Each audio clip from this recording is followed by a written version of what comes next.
Welcome to tutorialsinhand.com. In this video tutorial, we are going to learn about what is failfast and we will explain the concept with the help of an example. So, failfast is actually the characteristics of a system to fail immediately if it senses that the collection on which the operation is being performed that is modified by some external source, and as a result of this modification that collection would show some anomalous behavior in future, and that is why it fails at that particular point of time. For example, if you see this collection that is array list and we are going to iterate over it through iterator. So iterator has these characteristics of being fail fast, where while iterating, if any of the item that is this array list gets modified during this iteration, then it will throw concurrent modification exception and will fail immediately without waiting for it to fail in future. It fails immediately. Let's see how that is done. Now we have already seen how we can iterate over this array list that we have created in previous video tutorials. Let's follow the same steps again.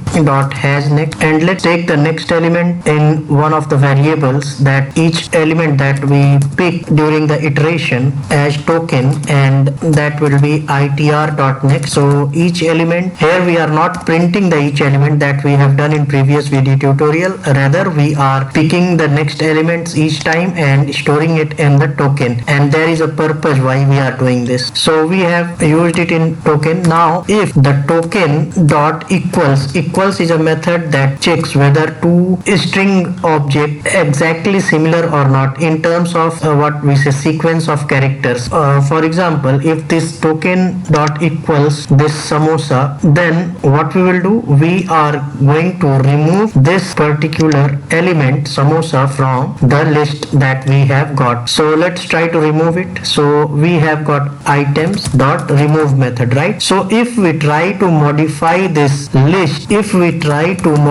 this list, during the iteration, then iterator will sense it that the collection is getting modified during the operation, and hence it will fail by throwing the concurrent modification exception. This will not be allowed by iterator, right? So let's check it once whether it throws concurrent modification exception or not. See, it fails by throwing the concurrent modification exception, and that the reason behind that is because it will not allow you to modify the collection by any external source. See, this collection is trying to remove the element this samosa that is present in it, and thus it fails. If you want to see when it fails, then let's print it once. Print the tokens, each token every time, and you will see that till fries it will print, and once it checks for this samosa, this one, when token is samosa and that equals to this, then we are trying to remove this one, and then it throws you the concurrent modification exception. Let's execute once again and see. See here, it prints till fries, and samosa is also getting printed because the modification is done after we are printing that element. So once this samosa is getting printed, and then after that we are trying to remove the element, and that is why this also gets printed. And once it gets printed, and after that when we are trying to remove this, then we get this exception, concurrent modification exception, and that is the fail fast behavior of iterator. So this is how you can explain this in the interview. Now if you really want to remove, and it is the necessity to remove this element, then you have to use the remove method of iterator. You should not use the remove method of the list, that is items that is provided. You should use the remove method of iterator that you have created, and if you use the remove method provided by this iterator, then there will be no exception, and that is why this remove method was provided in the iterator, that is it was added to this iterator. Earlier when we used to traverse the list using enumeration, then remove method was not present, I think, and that is why it has been added to help us to remove the element. See, removes from underlying collection the last element returned by this iterator. This method can be called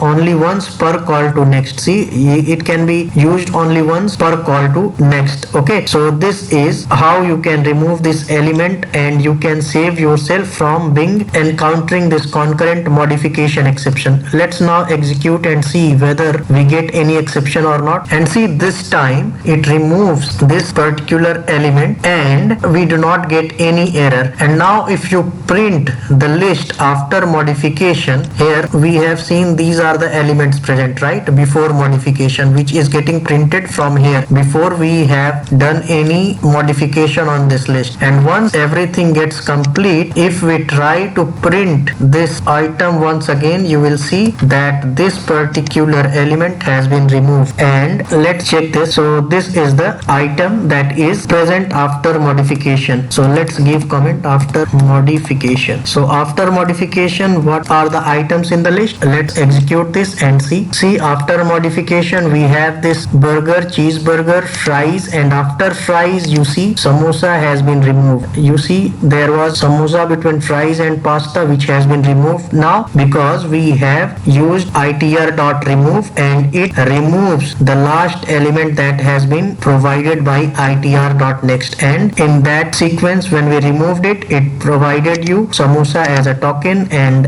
that is what was removed from the list. And we did not get any concurrent modification exception because we used iterator remove method. If we again use items remove method, it will throw you the concurrent modification exception. So you should always use iterator remove method to remove or modify the list. And if you use the list items or list remove method that has been provided to remove the element, then you will get concurrent modification exception. If we now print it, this will not be allowed and we will get concurrent modification exception again. So this is what is fail fast in Java means, and that is why iterator in Java is fail fast. And this is the characteristics that interviewer wants to hear from you in the interview. Hope you have enjoyed this video tutorial. Please like and subscribe our channel to help us motivate. Thank you.